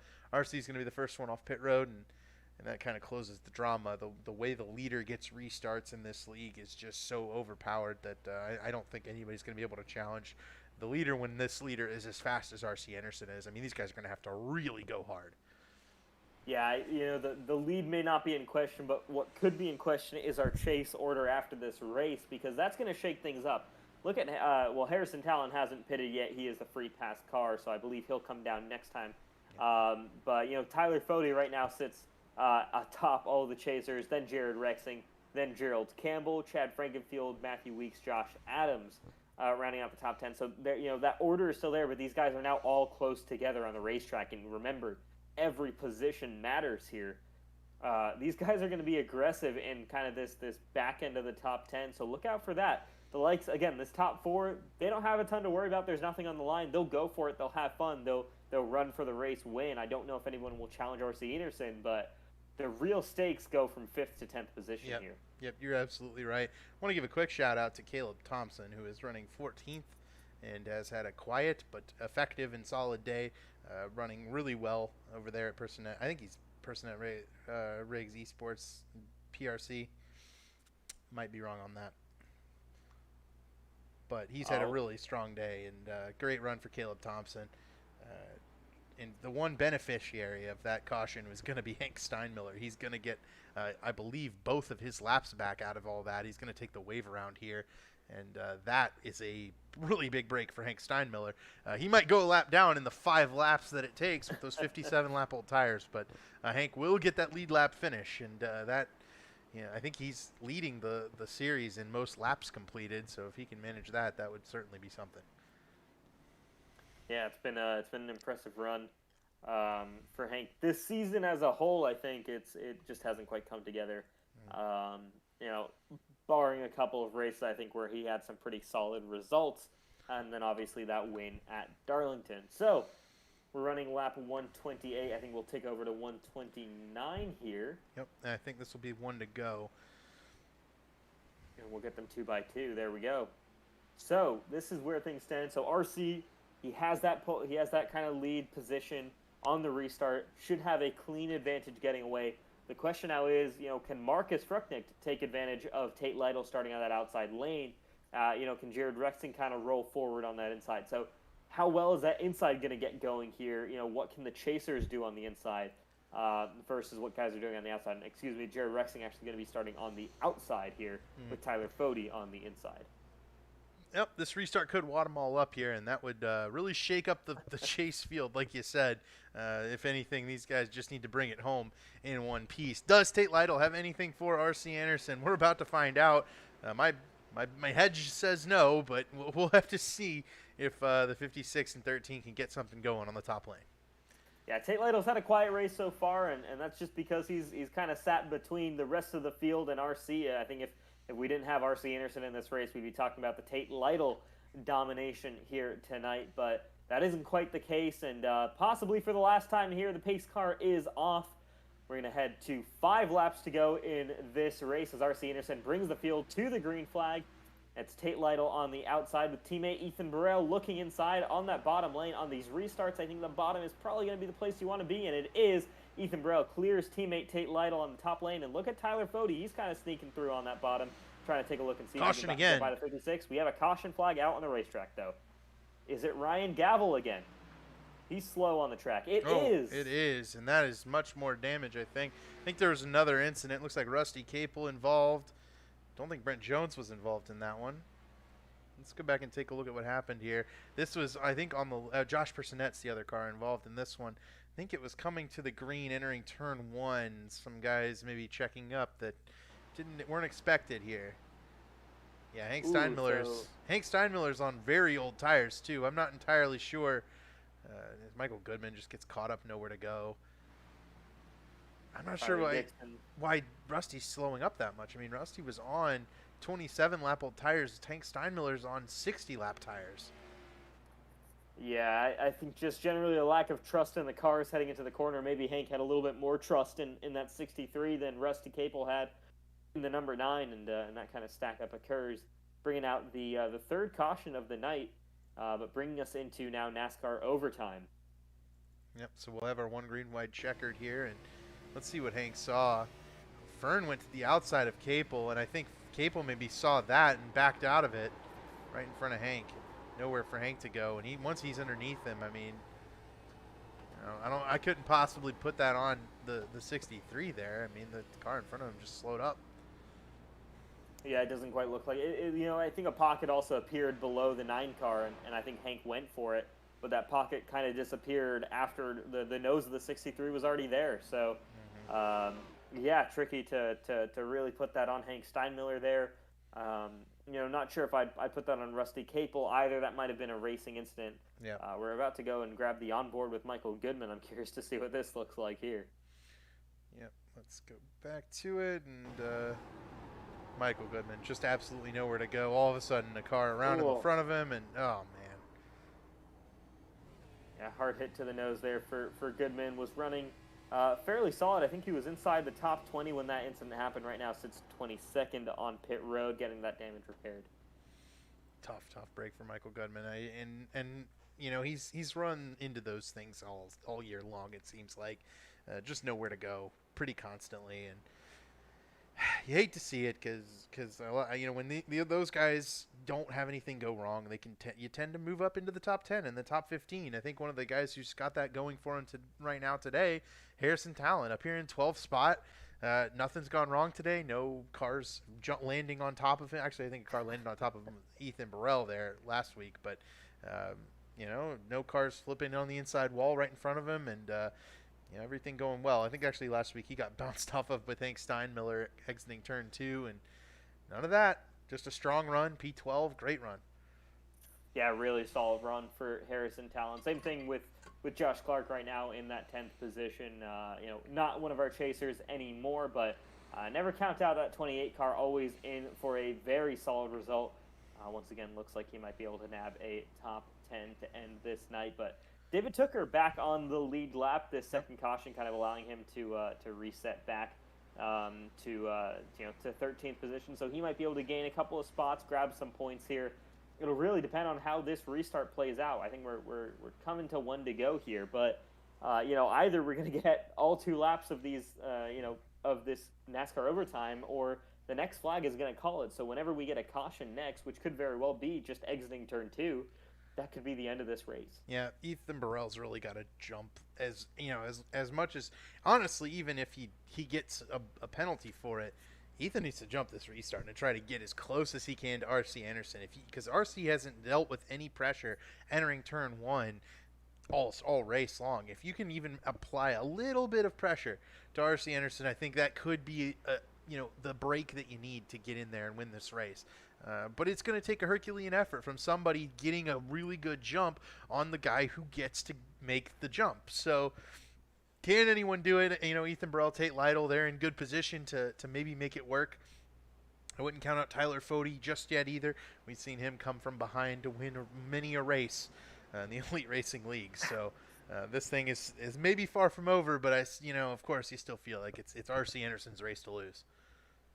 Yeah, it certainly feels that way, and yeah, this kind of shifts things to Tate Lytle now being the best guy to compete with that 50 because he's in that preferred lane right behind the pole sitter.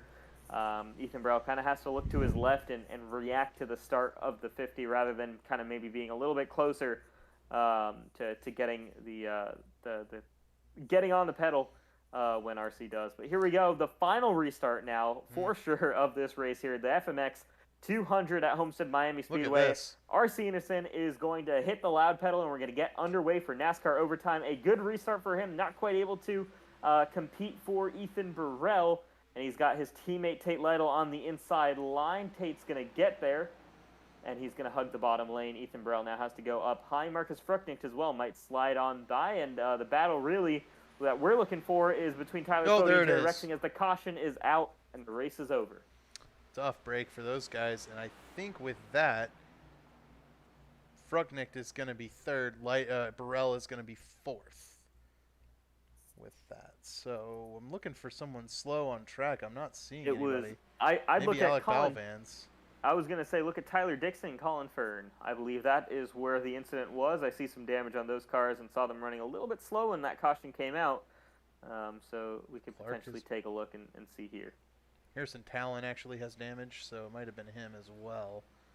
And Josh Clark, a lot of damage.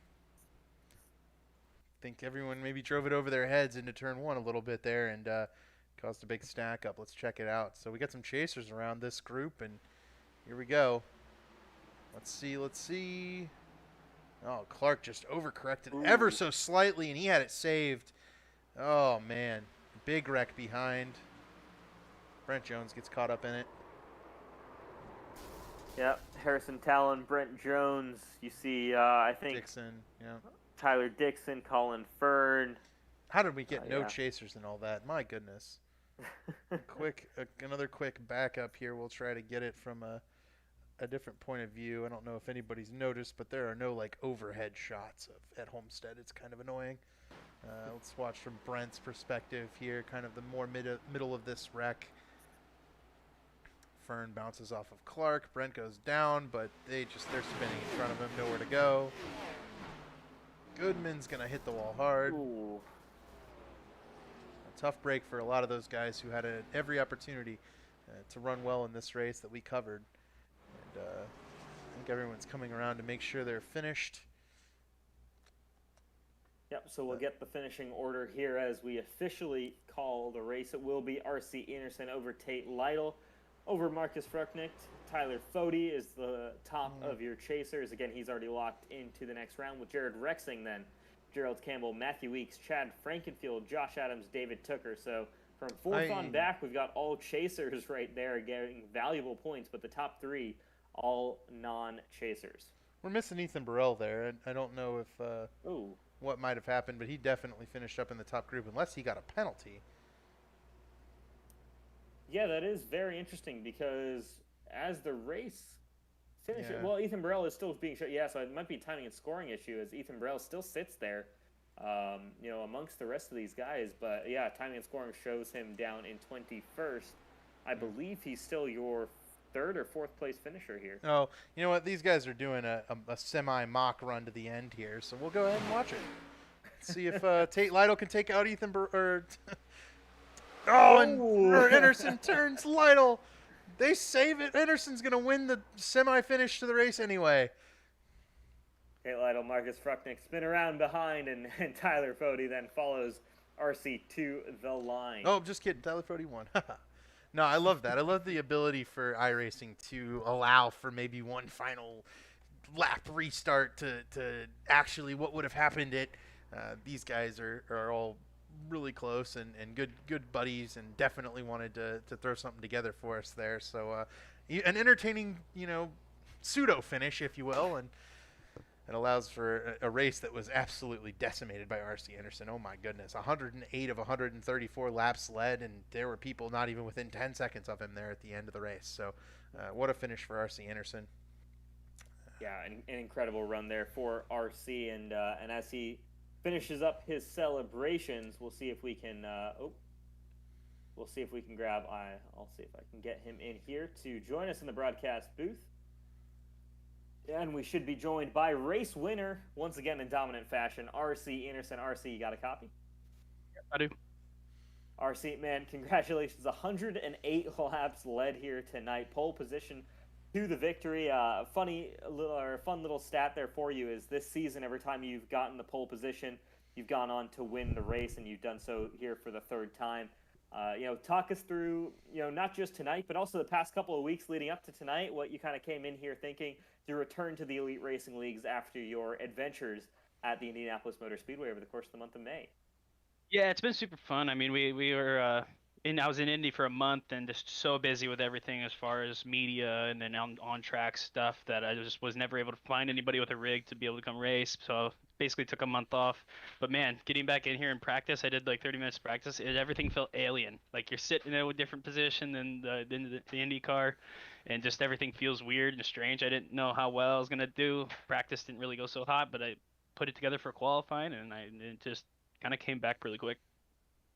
RC, did the caution give you any pause there? Were you a little nervous having to make that restart with all those guys bearing down on you that hadn't seen you for the last 120 laps or so, or were you pretty confident the whole time you were going to be able to get the jump on them and get by them? Yeah, I mean, after the first stint where I had like Chad and Rucker and everybody in my ear, like, don't burn off your tires, because I was extending a gap. I was like, I'm not oversteering or understeering at all. I was pretty much saving tires the entire time, but just we had a lot of pace. But when that yellow came out, I was definitely a little bit worried because I knew that if they got the chance to get close enough to the bumper, they'd go for it. But definitely it's a lot easier to get those restarts done from the pole position because you're able to get that jump. So I wasn't too worried on the green white checker. I knew I had fresh tire pace as well. All right, RC. Well, I gotta ask. Obviously over the course of the month of May, the entirety of the Elite Racing Leagues and Elite Racing Network were cheering you on there through qualifying. Are there any chances we're going to get to see you in an IndyCar again sometime this year, or we're going to have to wait until 2022? Yeah, we're doing our best to get another race in this year. Obviously, you want to do it right. You don't just want to show up and then make a joke out of yourself or make a fool out of yourself. So we're making sure we have all the pieces right. We got to make sure the car is back in road course trim and road course ready. And we're hoping to look maybe at the Indy GP later in the year in August. You never know, a possible Nashville. It's all about making sure all the pieces fit together. But you'll definitely see us on the grid in 22. But we're still doing some work to get on the grid the rest of this year. RC, did any of the maybe disappointment of the kind of not making that Indy 500, which we were definitely all cheering you on, and everyone was kind of equally disappointed that you didn't get to run in that race. Did that kind of carry over here? Because, I mean, you put such a whooping on the field that it looked like you were kind of driving angry.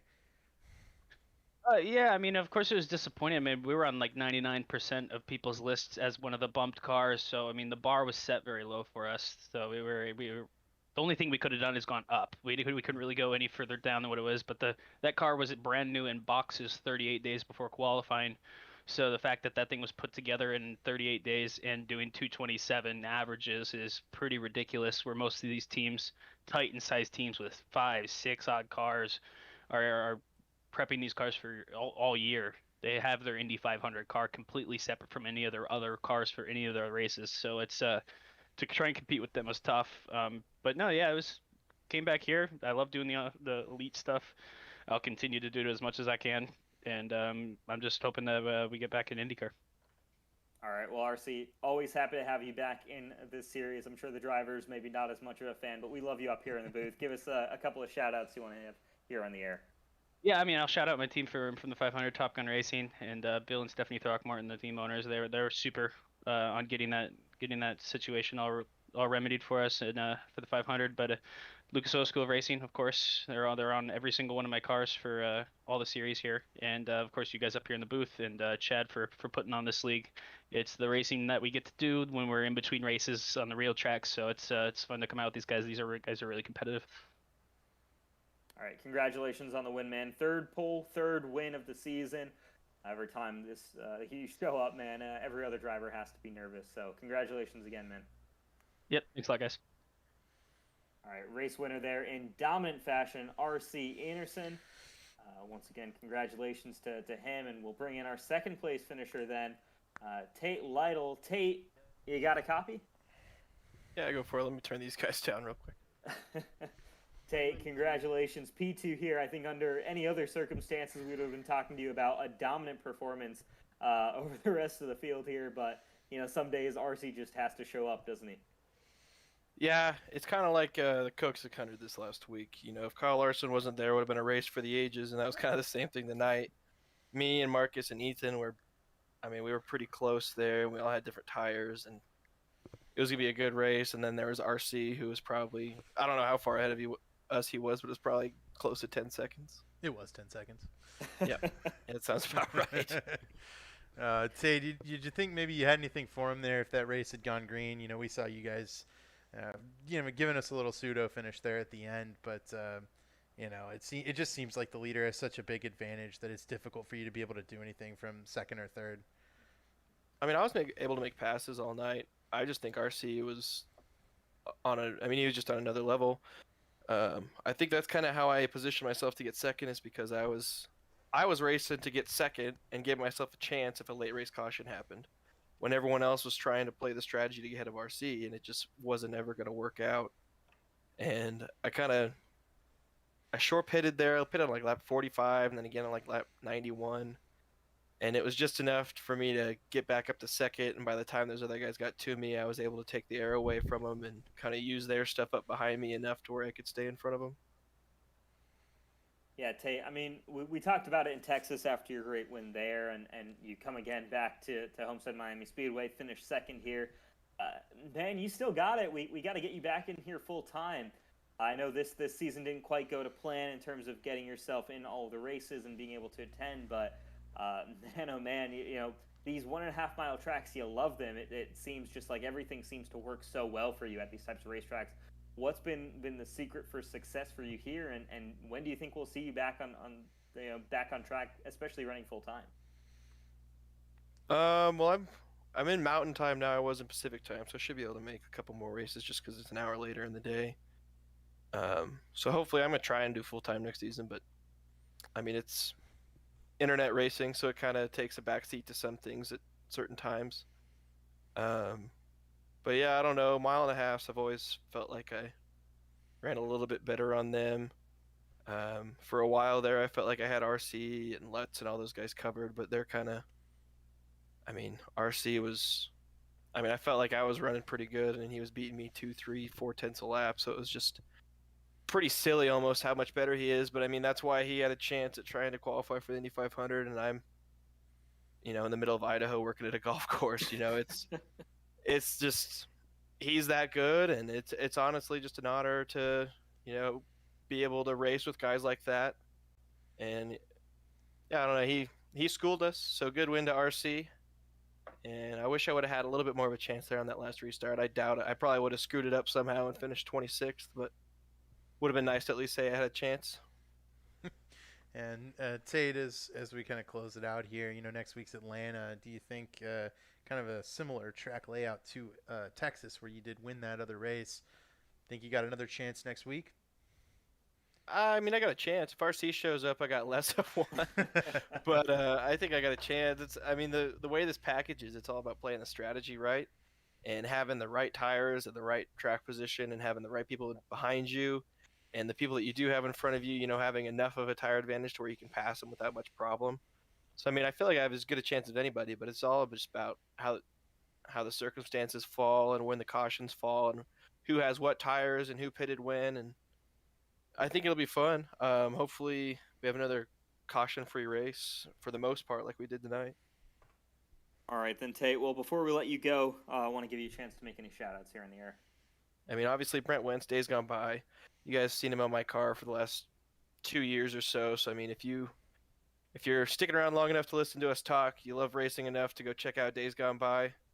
He's got a lot of cool stuff on there, and then obviously you guys and Chad and everyone that helps make it happen. Ethan for sticking with me, even though I make about 50% of the races these days, and yeah, just a good time all around.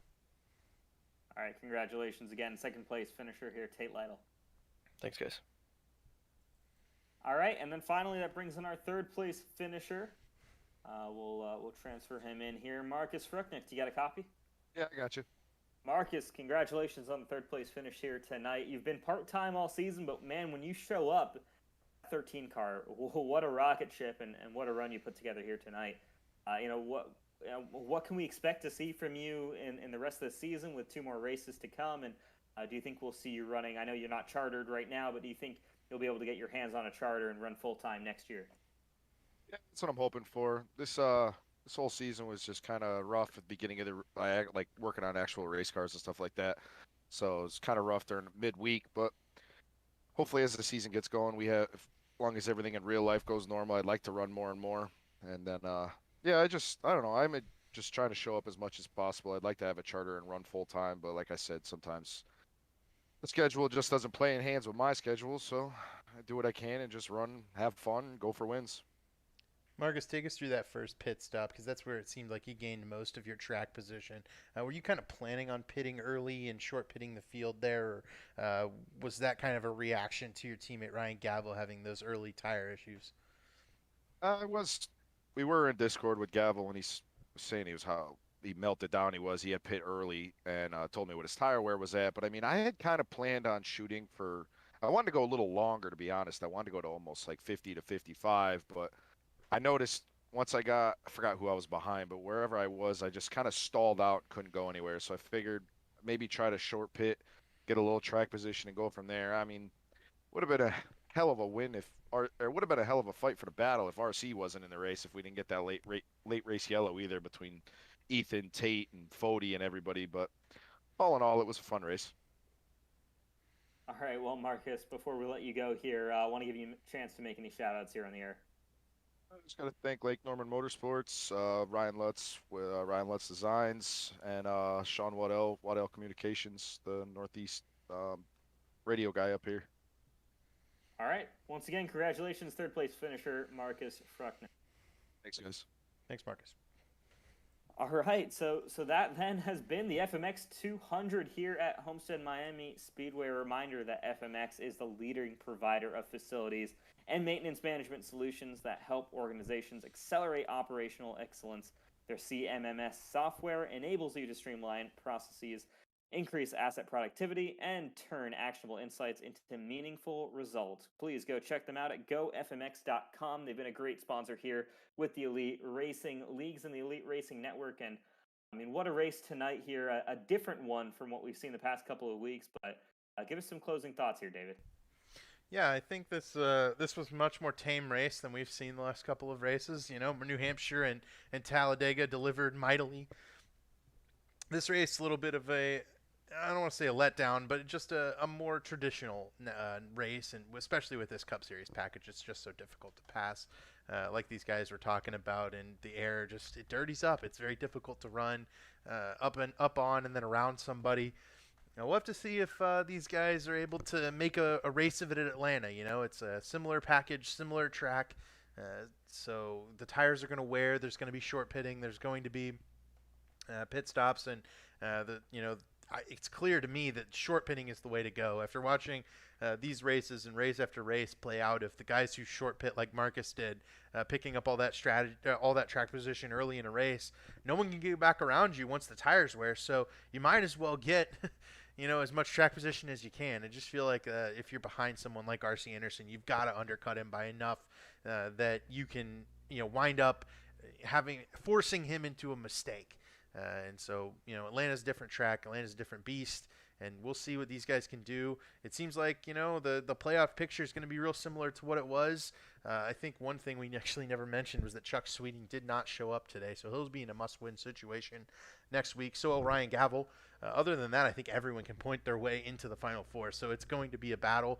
And Tyler Fode's still the only one locked in. It's really he's the championship favorite at this point because he's the only one who's guaranteed to be there at Phoenix. Yeah, it's an intriguing championship battle here. We head to Atlanta, like you said, next week. And, man, I personally cannot wait for that particular race. But with that being said, this has been the FMX 200 at Homestead Miami Speedway, an intriguing race dominated by R.C. Enerson, a non-chase driver. In fact, our top 3 drivers were all non-chasers, the first one being Tyler Fode, who himself is already locked into the Final Four. So, again, intriguing night in terms of points. Check out @EliteRacing_ on Twitter for the full update in terms of where the current chase standings are right now. But with that all being said, I've been Rishabh Khosla, joined by David Westergreen up here in the Elite Racing Network booth. I want to thank you all so much for tuning in here tonight, and we'll see you all next Wednesday night at Atlanta.